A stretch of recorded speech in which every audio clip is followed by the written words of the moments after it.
रोशनी और तेजस का घमंड हुआ चकनाचूर और शोरूम के असली मालिक का चौंकाने वाला सच सबके सामने आ गया। लेकिन अब कहानी में जो खुलासा होने वाला है वह आपके होश उड़ा देगा। जी हाँ दोस्तों, सीरियल उड़ने की आशा की कहानी अब एक ऐसे मोड़ पर पहुंच गई है जहां से कोई वापसी नहीं है। तेजस और रोशनी, जो खुद को इस शोरूम का मालिक समझ बैठे थे, अब उनकी दुनिया पूरी तरह पलटने वाली है। अब तक तेजस और रोशनी को यह भ्रम था कि शोरूम की कमान उनके हाथ में है, लेकिन उन्हें इस बात का अंदाज़ा भी नहीं था कि उनके पैरों तले ज़मीन खिसकने वाली है, और वह भी उनके सबसे करीबी इंसान के हाथों। अब कहानी में आएगा ऐसा भूचाल जो न सिर्फ रिश्तों को बल्कि उनके घमंड को भी तोड़कर रख देगा। सप्ताह की शुरुआत एक बड़े धमाके से होती है, जब आजी एक पारिवारिक बैठक बुलाती हैं और कहती हैं कि अब सच सबके सामने आ जाना चाहिए। वह परेश से कहती हैं, परेश बेटा, तूने इस शोरूम के लिए जी जान लगा दी। ये शोरूम आज जिस ऊंचाई पर है उसमें तेरा खून पसीना लगा है। लेकिन क्या तुझे नहीं लगता कि तेरे नाम की कहीं कोई पहचान नहीं है? नाम तो किसी और का चल रहा है।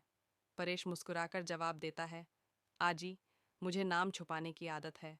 मुझे पहचान से ज़्यादा अपनों की खुशी प्यारी है।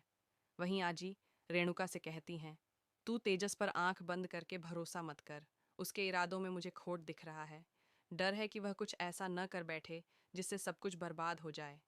फिर आता है वह मोड़ जिसे देखकर सब हैरान रह जाते हैं।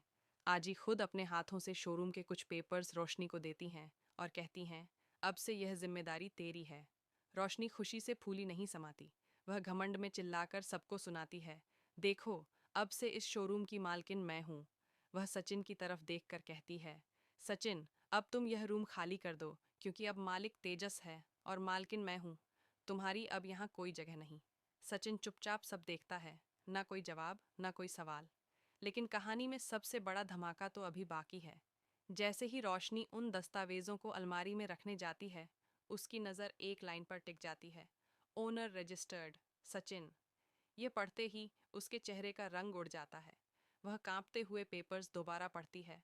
फिर से वही नाम, सचिन। उसे कुछ समझ नहीं आता।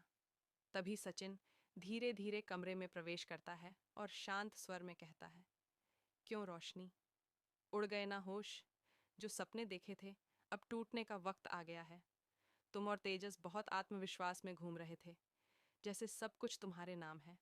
काश इन कागजों को पहले खोलकर पढ़ लिया होता। अब सुनो सच्चाई, इस शोरूम का असली मालिक मैं हूँ, और यह कोई मजाक नहीं है। मैं कानूनी रूप से रजिस्टर्ड मालिक हूँ।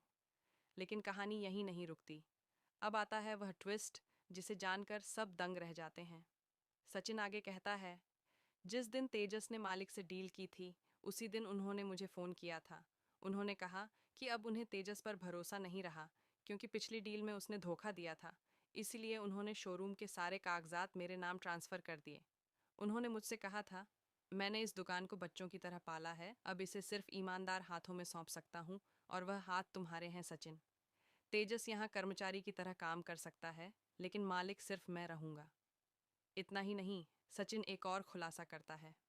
तुम सोच रहे थे कि आजी ने तुम्हें असली पेपर्स दिए थे। असल में वह फाइल नकली थी। असली पेपर्स मेरे लॉकर में हैं और वे रजिस्ट्री ऑफिस से वेरीफाइड हैं। आजी को इस पूरे प्लान का पता था, लेकिन उन्होंने सब्र किया, क्योंकि उन्हें लगा शायद तुम लोग बदल जाओगे। लेकिन तुमने तो लालच में आंखें ही बंद कर लीं। यह सुनकर रेणुका की आंखें भर आती हैं। वह धीरे से कहती हैं, सचिन, मुझे माफ़ कर दो। मैंने तुम्हें कभी समझा ही नहीं। तेजस और रोशनी की हालत ऐसी हो जाती है मानो किसी ने उनके पैरों तले ज़मीन खींच ली हो। अब सवाल ये है, क्या सचिन उन्हें माफ़ करेगा? क्या तेजस और रोशनी को सबक मिलेगा, या वे कोई नई साजिश रचेंगे? तो दोस्तों, आपका क्या सोचना है? क्या सचिन को तेजस और रोशनी को माफ़ कर देना चाहिए, या उन्हें उनके किए की पूरी सज़ा मिलनी चाहिए? अपना जवाब कमेंट में ज़रूर दीजिए।